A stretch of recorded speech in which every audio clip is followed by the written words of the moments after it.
शेतकरी मित्रांनो नमस्कार. सर्वप्रथम आपल्या यूट्यूब चॅनलमध्ये सगळ्यांचं स्वागत. आणि आजचा व्हिडिओ देत असताना आपण थॉम्सन व्हरायटी असेल, सुधाकर व्हरायटी असेल किंवा ज्याही एक्सपोर्टच्या व्हरायटी असतील त्या व्हरायट्यांमध्ये कामकाज करत असताना आपण जवळजवळ तुमच्या 45 ते 55 दिवसाच्या दरम्यान आपण कामकाज करत असताना जे आपले थिनिंगचा पिरियड म्हणतो त्या पिरियडमध्ये ज्या पद्धतीने कामकाज करायचं मनाची संख्या असेल, गडाचा लवचिकपणा असेल, आपण कशा पद्धतीने टिकून ठेवू शकतो. त्यानंतर थ्रिप्सचं मॅनेजमेंट आपल्याला या पद्धतीने कोणत्या या स्टेजला आल्यानंतर आपण कोणत्या स्प्रेनी करू शकतो हे लक्षात घ्या. आता 2 मिनिटं आपण काका तुमचं नाव वा मोबाईल नंबर सांगायचं. ज्ञानेश्वर लक्ष्मण बोथरे, राहणार देवगाव, तालुका निफाड, जिल्हा नाशिक. 98 635 73 0. बरं, कामकाज केलं व्यवस्थित चालू आहे. आपण याच्या मागे व्हिडिओ दिला होता एकदा, हो बरोबर आहे. एकदम त्यानुसारच आता कामकाज चालू आहे. हो आज थिनिंग चालू आहे, लेबर सगळीकडे काम करताय, बरोबर. हो आणि याच्यानंतर पण आपल्याला कामकाज करायचं आहे. प्लॉट आता इथं अजून वाढतात पण आहे, हो बरोबर आहे. शेतकरी आजही सोबतच आहे आपल्या. हो आज त्यांनी प्लॉट बुकिंग केला, यांचा तर आहे संदीप भाऊंचा, बरोबर. तर शेतकरी मित्रांनो लक्षात घ्या, कामकाज करत असताना नियोजनबद्ध कामकाज करायचंय. आता लक्षात घ्या, थिनिंगच्या पिरियडमध्ये आपण गड संख्या असेल तुमची, त्यानंतर मनी संख्या आपण ज्याला म्हणतो की आपण ती कशा पद्धतीने ठेवू शकतो जेणेकरून आपल्याला बेरी साईज चांगल्या पद्धतीची करता आली पाहिजे. आता लक्षात घ्या, कमीत कमी 18 mm साईज आपल्याला त्या ठिकाणी झाली पाहिजे. 18 ते 20 ब्रिक्स आपल्याला त्या ठिकाणी, शुगर त्या ठिकाणी पाहिजे. आणि याच्यासाठी कामकाज करत असताना आपल्याला एका बंचमध्ये लक्षात घ्या, आता एका बंचच्या तुम्हाला जो शेंडा म्हणतो आपण, तो शेंडा सर्वसाधारणपणे 10 ते 12 पानं आपल्याला एका फांदीला असायला पाहिजे. त्यानंतर एका बंचची साईज जी म्हणतो आपण, ती या साईजची आपल्याला बंच या ठिकाणी असायला पाहिजे. त्याच्यामध्ये आपले साधारणतः 95, 100 ते 105 मनी एवढेच मनी आपल्याला या ठिकाणी पाहिजे. आता तुम्ही या बंचमध्ये जर तुम्ही मनी संख्या मोजली तर कंपल्सरी तुम्हाला 100 ते 105 मनीच्या वरती मनी दिसणार नाही. लक्षात घ्या, या साईजची तुम्हाला बंच संख्या ठेवायची, त्याच पद्धतीने तुम्हाला कामकाज करायचे. आता या स्टेजला आल्यानंतर आपल्याला अडचणी येऊ शकतात. त्या कुठल्या की आपल्याला घडाचा दांडा जाड होऊ शकतो. आता तुम्ही एक शंका काढली की आपल्याला घडाला थोडासा दांड्याला लालसरपणा आलेला आहे, बरोबर. आता लालसर येण्याची कारण पण लक्षात घ्या. तुमचं डावणीचं वातावरण असेल, कुठली अडचण नसेल, डावणीमुळे नक्कीच लाल दांडे होतात. परंतु एक लक्षात घ्या, हा जो थोडा बहुत प्रमाणात लालसरपणा असतो, तो लालसरपणा तुमचा जीएचं ॲसिटॉन जरी एक्सेस झाले तरीही आपल्याला तशा पद्धतीने होऊ शकतं. याला कुठलीही तुम्हाला या ठिकाणी डावणीचा वगैरे प्रादुर्भाव या ठिकाणी दिसणार नाही. आता आपण लेबरला विचारलं, कुठं भुरी दिसली नाही, काहीच दिसलं नाही, बरोबर. नाही कुठली अडचण त्या ठिकाणी आली नाही. तर शेतकरी मित्रांनो लक्षात घ्या, घडाला लवचिकपणा आपल्याला टिकून राहायला पाहिजे. आता लवचिकपणा टिकून ठेवत असताना आपण सेकंड डीप काय काय घेतलं सांगता येईल? आता सांगा बरं. जी 25 ग्रॅम, बरं, ब्रासमोर 1 लिटर, बेरिओन 1 लिटर, युरिया 1 kg ओके. आणि स्पिंटर 70 मिली, बरोबर. थ्रिप्ससाठी आपण त्यामध्ये स्प्रे करून घेतला, स्पिंटॉर गेलं, पहिला एक डेलिगेट गेलेला आहे, बरोबर. हो आपल्याला एखादं डिटेक्शन आलेच चालेल, पण थ्रिप्सचा कुठलाही प्रादुर्भाव आपल्याला नको, हे लक्षात घ्या.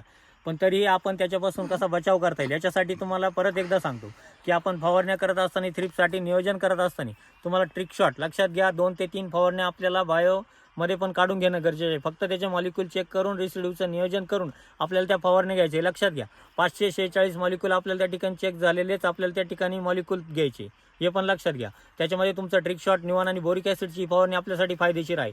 त्यानंतर ग्रीनलँड कंपनीचं लॅरिऑक्स लक्षात घ्या, लॅरिऑक्स आणि एम्पायर प्लस ही पण फवारणी आपल्यासाठी महत्त्वाची राहील. या 2 फवारण्या जर आपण व्यवस्थित पद्धतीने काढून घेतल्या आणि आपण या स्टेजला आल्यानंतर पहिल्या 2 प्रोक्लेमच्या फवारण्या झालेल्या, आता तिसरी फवारणी आपण थर्ड डिपच्या नंतर एकदा काढून घेणार आहे. म्हणजे 60 ते 65 दिवसाच्या आतमध्ये आपल्याला तुम्हाला याची फवारणी काढून घेणं गरजेचे राहील. प्रोक्लेमची लक्षात घ्या, प्रोक्लेम 50 ग्रॅम त्या ठिकाणी आपल्याला देऊन घ्यायचे. स्कोरच्या आपण 3 फवारणी कंपल्सरी केलेले आहे.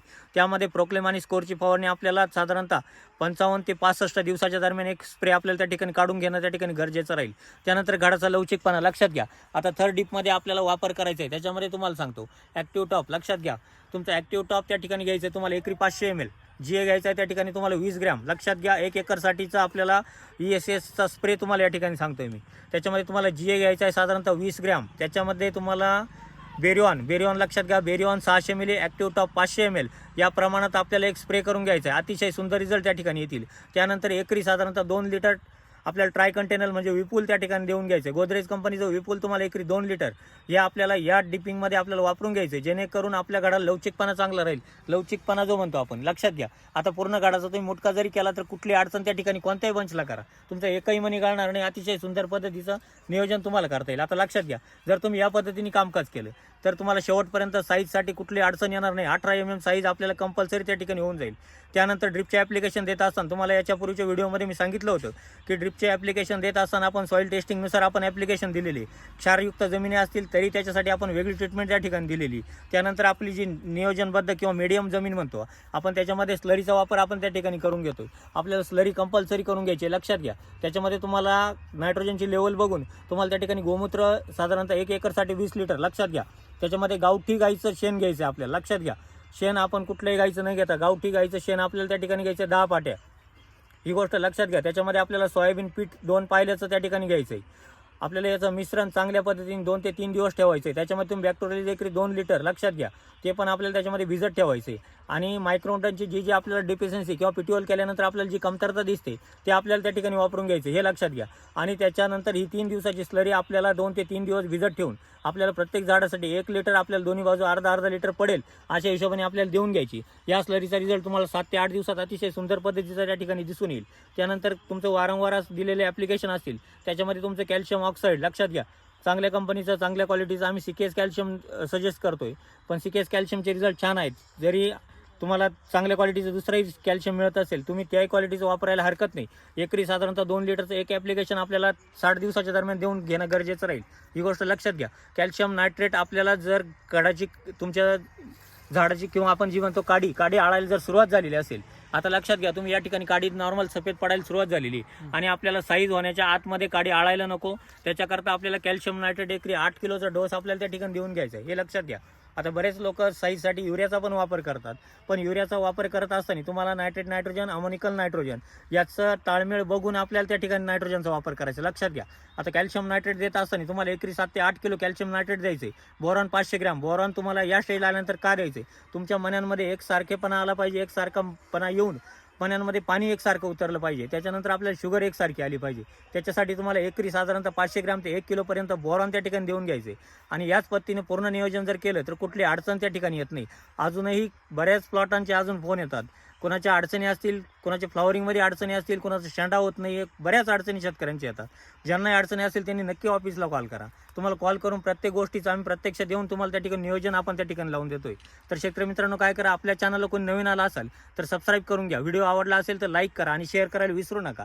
तुम्हाला बुकिंग क्रमांक तरी मी एकदा सांगून ठेवतो. बुकिंग क्रमांक सांगतो: 98 34 25 22 14 91 68 000 503 आणि 504 या क्रमांकावरती संपर्क करा.